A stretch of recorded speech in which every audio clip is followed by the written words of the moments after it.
ዓላማ መር ሕይወት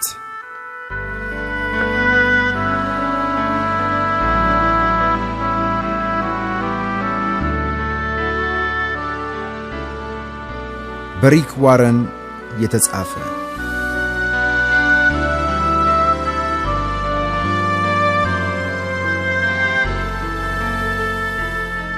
ይህ የኦዲዮ ሲዲ ፐርፐስ ድሪቨን ላይፍ ከሚለው የእንግሊዘኛ መጽሐፍ ዓላማ መር ሕይወት በሚል ርዕስ በኢቫንጀሊካል ቴዎሎጂካል ኮሌጅ ተተርጉሞ ከቀረበው መጽሐፍ ከጥቂት ማስተካከያዎች በቀር እንዳለ የተወሰደ ነው።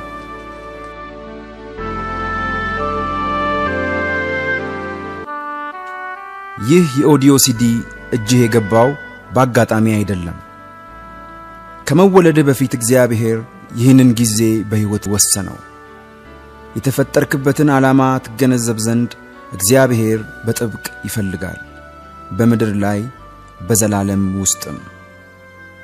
ሁሉን በፍቃዱ ምክር መሠረት እንደሚሠራው እንደርሱ ዕቅድ አስቀድሞ የተወሰንን እኛ ደግሞ በርሱ ተመርጠናል። ኤፌሶን 1:11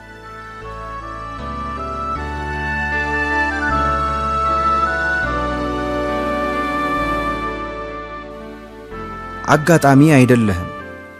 ዓለማት ሳይፈጠሩ እግዚአብሔር አእምሮ ውስጥ ስለነበርክ ለዓላማዎቹ አቀደህ። እነዚህ ዓላማዎች ጥቂት ከሆነው ዕድሜህ እጅግ ርቀው የሚሄዱ ናቸው። ለዘላለም ነው የተፈጠርከው። የግል ጥረትን የሚያበረታቱ መጻሕፍት የሕይወትህን ትርጉምና ዓላማዎች ከውስጥ ፈትሸህ እንድታገኝ ያሳስቡሃል። የዓላማ መር መጽሐፍ ደራሲ ግን ይህ ከተሳሳተ ስፍራ መጀመር ነው ይላሉ። ፈጣሪህ ከሆነው እግዚአብሔር እና አንተን ከፈጠረበት ምክንያት ነው መጀመር ያለብህ። በእግዚአብሔርና ለእግዚአብሔር ነው የተፈጠርከው። ይህን እስካልተገነዘብክ ድረስ ሕይወት ትርጉም የለሽ ትሆንብሃለች። ይህ መጽሐፍ በሕይወት የምትኖረው ለምን እንደሆነና እግዚአብሔር እዚህና አሁን እንዲሁም ለዘላለም ላንተ ያለውን አስደናቂ ዕቅድ እንድትገነዘብ ይረዳሃል። ለምንድን ነው የተፈጠርኩት ለሚለው የሕይወት ዋና ጥያቄ ተገቢውን መልስ ለመስጠት ትችል ዘንድ ይህ ኦዲዮ ሲዲ በቀጣዮቹ 40 ቀናት ወቅት ይመራሃል። እግዚአብሔር ለምን እንደፈጠረህ ማወቁ ስጋትን ይቀንስልሃል፣ ኃይልህን እንዳታባክን ያደርግሃል፣ ውሳኔዎችህን ዘና ያደርጋቸዋል፣ ለሕይወትህም ትርጉም ይሰጠዋል እና ከሁሉም ይልቅ ለዘላለም ሕይወት ያዘጋጃል።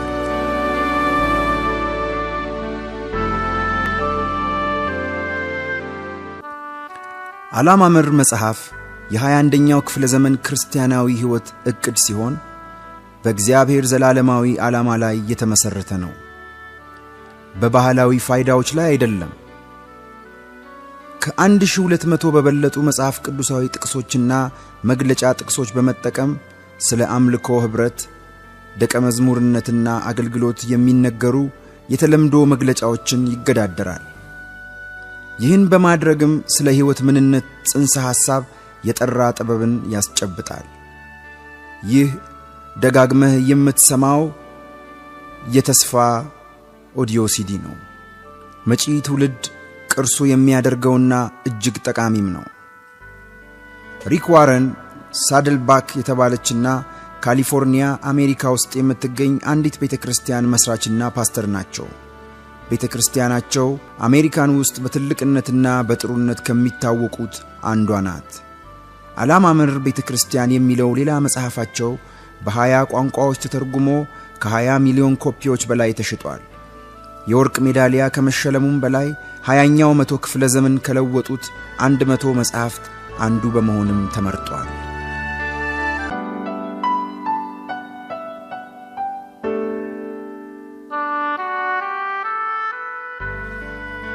ዓላማ ያለው ጉዞ።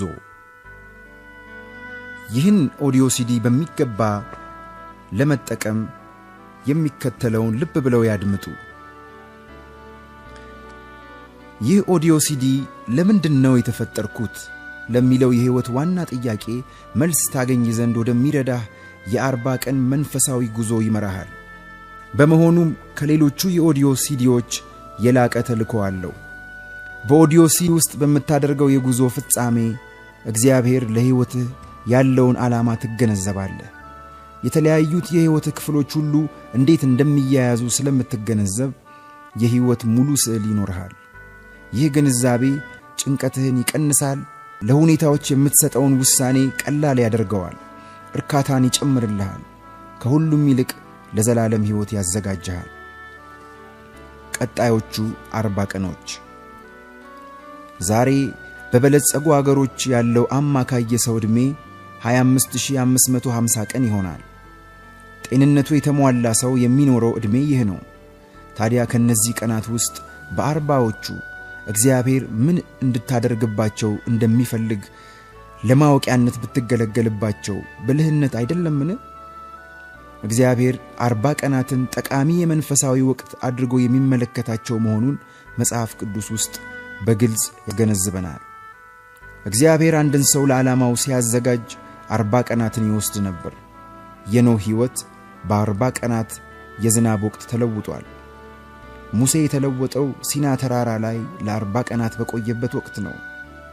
ሰላዮች የተለወጡት ተስፋይቱ ምድር ውስጥ ለ40 ቀናት በመቆየታቸው ነበር። የዳዊትን ሕይወት የለወጠው 40 ቀናት የቆየው የጎልያድ ተግዳሮት ነው። ኤልያስ የተለወጠው እግዚአብሔር በአንድ ጊዜ ምግብ ለ40 ቀናት የሚሆን ብርታትን በሰጠው ጊዜ ነበር። የነነዌ ከተማ የተለወጠችው ሕዝቦቿ ንስሐ ይገቡ ዘንድ እግዚአብሔር 40 የለውጥ ቀናትን ስለሰጣቸው ነው። ኢየሱስ ክርስቶስ 40 ቀናት ምድረ በዳ ውስጥ በመቆየት ኃይልን ተሞላ። ደቀ መዛሙርት የተለወጡት ኢየሱስ ከትንሣኤው በኋላ 40 ቀናት አብሯቸው በመቆየቱ ነው። ቀጣዮቹ 40 ቀናት ሕይወትህን ይለውጡታል። ይህ የኦዲዮ ሲዲ በ40 አጫጭር ክፍሎች ተከፋፍሏል። በአንድ ቀን አንድ ክፍል ብቻ ነው እንድታዳምጥ የማሳስብህ። ይህን ስታደርግ የምታደምጠው ነገር ለሕይወትህ የሚኖረውን እንደምታ ታሰላስል ዘንድ በቂ ጊዜ ይኖርሃል። መልካም ደስ የሚያሰኝና ፍጹም የሆነውን የእግዚአብሔር ፍቃድ ምን እንደሆነ ፈትናችሁ ታውቁ ዘንድ በአእምሮአችሁ መታደስ ተለወጡ እንጂ ይህንን ዓለም አትምሰሉ። ሮሜ 12:2።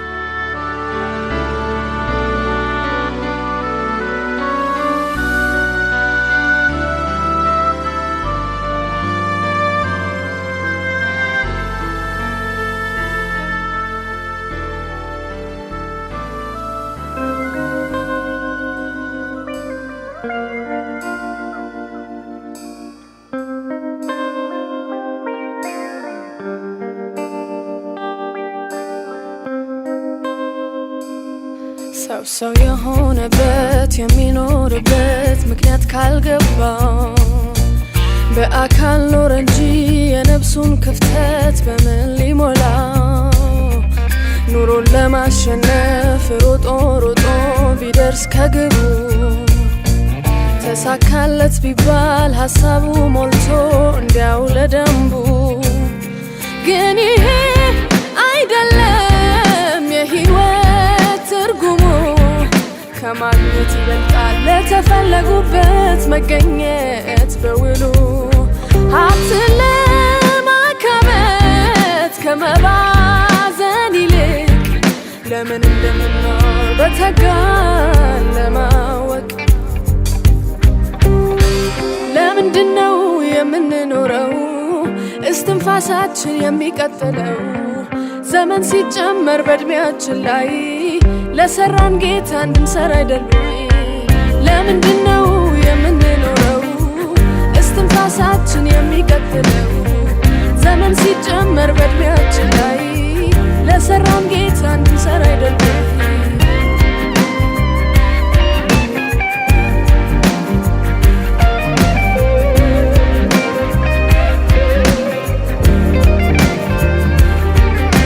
ካሳ በገንዘብ በመብል መጠጥ ከተገደለ በጉብዝናው ጊዜ የፈጠረውን ሰው ካላሰበ ኋላ በዕድሜው ምሽት እንዳይጸጸት ካሁኑ ይንቃ።